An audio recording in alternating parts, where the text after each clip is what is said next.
Ce qui se passe dans les aéroports américains est mis sur le dos des démocrates. Mais cet argument s'effondre dès qu'on expose les faits. L'ICE a été déployé. Les arrestations de migrants en situation irrégulière sont invoquées. Et on dit au public que ce sont les démocrates qui ont provoqué le chaos qui se déploie maintenant dans les aéroports du pays. Le problème avec ce récit, c'est qu'il ne tient pas dès qu'on l'examine de près, y compris quand cet examen vient du propre parti républicain de Trump. C'est la méthode Trump habituelle.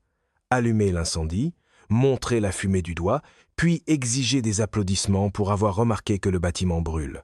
Les démocrates au Sénat ont présenté 7 projets de loi autonomes pour financer la TSA. Il y a aussi eu 10 projets de loi qui auraient financé la TSA, la CISA, la garde côtière et la FEMA. En plus de cela, les démocrates à la Chambre ont déposé la semaine dernière une pétition de décharge que les républicains ont refusé de signer. Donc, l'affirmation voulant que les démocrates aient simplement causé ce désordre ne tient pas, alors qu'ils ont proposé à répétition des moyens de garder ces fonctions en marche.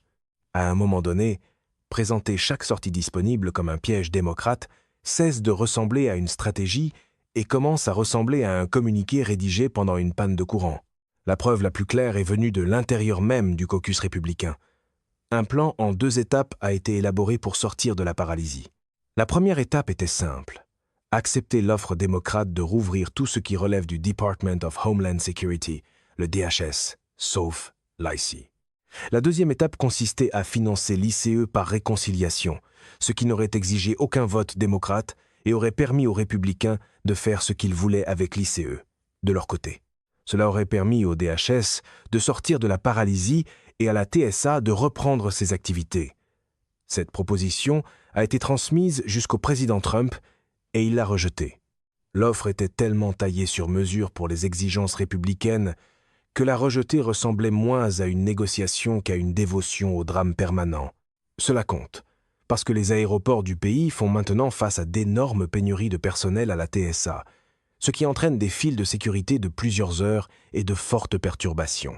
Cela est directement lié à l'impasse budgétaire à Washington, où les républicains du Sénat ont bloqué les propositions démocrates visant à financer la TSA et d'autres fonctions du Department of Homeland Security. Plusieurs projets de loi ont échoué, même s'ils visaient seulement à maintenir les opérations de sécurité dans les aéroports. Les files à l'aéroport avancent peu, être lentement, mais le transfert de blâme, lui, est pleinement doté en personnel. La position démocrate n'a pas changé. Ils voulaient que les employés de la TSA soient payés immédiatement. Ils étaient prêts à rencontrer immédiatement la Maison-Blanche pour continuer à discuter. Une rencontre avec Tom Homan devait même avoir lieu, mais elle aurait été annulée par la Maison-Blanche après ce qui a été décrit comme une crise de colère de Donald Trump. Ce détail compte, parce qu'il renforce le point essentiel. Une voie existait, et elle a été délibérément fermée. Rien ne dit gestion de crise adulte, comme annuler la rencontre, garder le chaos, puis faire semblant d'être offensé quand les gens remarquent que les deux sont arrivés dans cet ordre. Sur Fox News, même un sénateur républicain chevronné a reconnu publiquement que Trump avait fait échouer le plan visant à rouvrir le DHS et à faire payer les travailleurs de la TSA d'ici la fin de la semaine. L'argument a été exposé clairement. Les démocrates avaient déjà accepté de rouvrir tout sauf l'IC. Les républicains pouvaient ensuite financer l'ICE séparément par réconciliation avec uniquement des votes républicains et la paralysie pouvait prendre fin. Cela aurait fonctionné. La TSA aurait pu être payée d'ici la fin de la semaine. Trump a dit non, parce qu'il ne voulait aucun accord avec les démocrates. Dans l'orbite de Trump, régler le problème est souvent traité comme une priorité moindre que préserver la publicité de campagne sur le problème. La même chose a ensuite été décrite en termes encore plus clairs. La proposition aurait rouvert tout ce qui relève du DHS, sauf l'ICE, y compris la TSA, parce que les démocrates avaient déjà accepté cela. L'ICE aurait ensuite été financée par réconciliation, encore une fois, sans avoir besoin des votes démocrates. Il a même été suggéré que les républicains utilisent la réconciliation pour faire adopter aussi le SAVE Act. La proposition a été présentée au sénateur Thune, puis à Trump. Trump a d'abord dit non, même qu'il y a ensuite eu une certaine incertitude quant à la possibilité qu'il reconsidère sa position. Mais le fait demeure. On aurait pu mettre fin à la paralysie, et Trump a bloqué l'issue. Quand la réponse change au gré des messages, des rumeurs et des sautes d'humeur, il est difficile d'appeler cela une stratégie de gouvernement et facile d'y reconnaître du théâtre aux conséquences sécuritaires. Cela est survenu juste un jour après des informations selon lesquelles John Thune avait présenté à Trump une proposition semblable, tout sauf l'ICE, pour se faire opposer un refus. Et c'est là que le jeu public du blâme commence à faire paraître Trump encore plus ridicule. Il accuse publiquement les démocrates pour quelque chose que des membres de son propre parti ont déjà admis être le résultat de sa propre décision. Le scénario continue d'exiger un méchant démocrate même après que les témoins républicains sont montés sur scène et ont gâché la fin. En même temps, Trump s'est placé devant cette crise et a affirmé que les démocrates avaient causé de graves problèmes dans les aéroports et ailleurs, en insistant sur le fait que le pays n'aurait jamais dû se retrouver dans cette situation, surtout dans un contexte de conflit à l'étranger. Il a ensuite demandé comment l'ICE s'en sortait dans les aéroports et si l'agence aidait à faire avancer les files et à assurer la sécurité des gens. La réponse a présenté ce déploiement comme un succès, comme si la présence de l'ICE allait aider les collègues du DHS, accélérer les files et rendre les voyageurs plus en sécurité pendant la relâche. On promettait que les gens ne devraient pas être nerveux à l'idée d'aller à l'aéroport, parce que cette intervention allait d'une manière ou d'une autre garantir un voyage sûr. C'était l'argumentaire habituel, remplacer la compétence par le spectacle, puis espérer que l'uniforme brille assez pour détourner l'attention du personnel manquant. Puis l'absurdité s'est ajoutée au dysfonctionnement. Quand un journaliste a tenté de confronter Trump sur le fait qu'il avait déployé des agents de l'ICE dans les aéroports américains, il s'est emporté, s'est plaint que le journaliste faisait mal son travail et a créé un échange bizarre qui n'a fait que renforcer le caractère défensif et erratique de la réponse. Toute la scène a montré clairement que l'administration voulait l'apparence du contrôle sans répondre de la décision qui avait créé la crise au départ. Pour un mouvement obsédé par la force, il panique souvent dès que quelqu'un demande qui a cassé la machine. C'est pourquoi la réaction sur Fox était si révélatrice.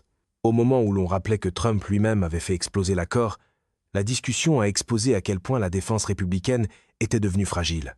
Il y a eu de la frustration ouverte quant à la manière dont l'administration avait géré l'ICE, et il y a même eu la reconnaissance que la manière dont l'ICE avait été dirigée sous Kristi Noem, Stephen Miller et Greg Bovino était inacceptable, et que des Américains en étaient morts.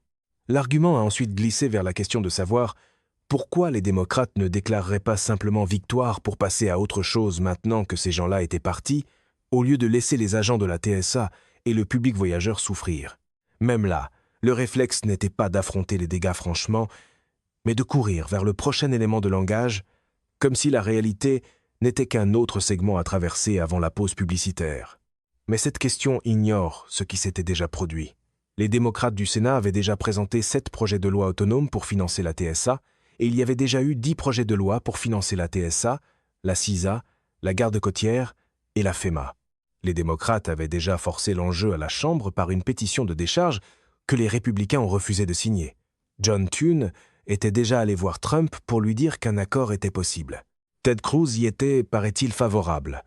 La proposition sur la table aurait financé l'ICE par réconciliation, avec seulement 51 voix, tout en rouvrant les aéroports et en rétablissant le financement de la FEMA, de la CISA, de la garde côtière et du reste. Trump a quand même dit non, parce que ce qu'il voulait à la place, c'était le SAVE Act, même s'il était reconnu ouvertement que le SAVE Act n'allait pas être adopté. Le but n'était plus de maintenir le système en marche. Le but était de garder le slogan en vie, même si les terminaux en payaient le prix. C'est le cœur du litige. Les démocrates ne refusaient pas de financer les fonctions gouvernementales. Ils disaient que si les républicains voulaient les financer, alors ils n'avaient qu'à les financer. Des projets de loi étaient déjà sur le parquet pour faire exactement cela, et les républicains refusaient de les faire avancer. Et le SAVE Act lui-même n'était pas simplement une simple mesure d'identification des électeurs. Il a été décrit comme une loi sur la citoyenneté. Le public comprend cette différence. Si la question consistait simplement à montrer une pièce d'identité au moment de voter, ce serait une chose. Exiger que les gens s'inscrivent avec leur passeport ou leur certificat de naissance, c'en est une autre, et cela ne passera pas. En fait, l'argument avancé était que cela désavantagerait probablement plus d'électeurs républicains que d'électeurs démocrates, alors qu'aucun de ces électeurs touchés ne serait en situation irrégulière au départ. Le Trumpisme adore emballer une barricade comme du simple bon sens, puis faire semblant d'être choqué quand les gens remarquent que les verrous sont posés sur les mauvaises portes. Les retombées devenaient déjà mesurables. Il a été rapporté que près de 3500 agents de la TSA, soit presque 12% de l'effectif, ne s'étaient pas présentés au travail pendant la fin de semaine passée, tandis que plus de 400 employés avaient démissionné depuis le début de la paralysie à la mi-février. Et au lieu de corriger le tir et de financer la TSA, l'administration a dégainé un gadget. L'idée était d'envoyer des agents de l'ICE dans les aéroports, comme si l'ICE pouvait régler une crise de dotation et de financement à la TSA. Parce que, dans le manuel pro-Trump, quand il manque une clé, la réponse consiste apparemment à apporter un marteau plus bruyant et à appeler cela de l'innovation. La justification de cette mesure a rendu l'ensemble encore plus surréaliste. L'idée de mettre l'ICE dans les aéroports a été présentée comme une trouvaille de génie, comme l'une de ces inventions si simples qu'on se demande pourquoi personne n'y a pensé plus tôt. On l'a même comparé au trombone. Mais la comparaison ne faisait que souligner l'absurdité, parce que les agents de l'ICE ne sont pas formés comme agents de contrôle de la TSA et leur feuille de route dans les situations tendues n'inspire guère confiance. Quand l'ICE entre dans des environnements à haute tension, le schéma a souvent été l'escalade, pas l'ordre. La comparaison avec le trombone était presque trop parfaite. Un minuscule objet de bureau invoqué pour défendre une immense improvisation politique tenue ensemble par la pensée magique. Voilà pourquoi la responsabilité retombe toujours sur les républicains, et surtout sur leur insistance à lier tout cela au SAVE Act et à encore plus de financement pour l'ICE. Les républicains ont déjà le pouvoir de déplacer l'argent quand ils le veulent. On déplace de l'argent d'un poste à l'autre tout le temps. Si l'ICE dispose déjà de milliards provenant du soi-disant grand et magnifique projet de loi et que les agents de la TSA et la garde côtière ont besoin de financement, alors la question évidente est: pourquoi ne pas déplacer l'argent? L'ICE était décrite comme ayant déjà plus d'argent qu'elle ne pouvait en dépenser. Donc, la crise ne portait pas vraiment sur un manque de ressources disponibles. Elle portait sur le fait de retenir la TSA et la garde côtière pour soutirer encore plus pour l'ICE, même si l'ICE avait déjà été financée au-delà de ce qu'elle pouvait utiliser concrètement. Et en plus de cela, il y avait une résistance à financer l'ICE tout court à cause des meurtres de 2 personnes au Minnesota et du refus même d'examiner correctement cette réalité. L'étiquette grand et magnifique continue de faire un travail héroïque pour des politiques qui ne survivraient pas à une description normale, sans majuscule. Pendant des semaines, l'administration a essayé de faire porter cette paralysie sur les démocrates. Mais ce récit devient de plus en plus difficile à soutenir, parce que des sénateurs républicains eux-mêmes ont désormais reconnu qu'un accord viable existait, avant que Trump ne le fasse capoter.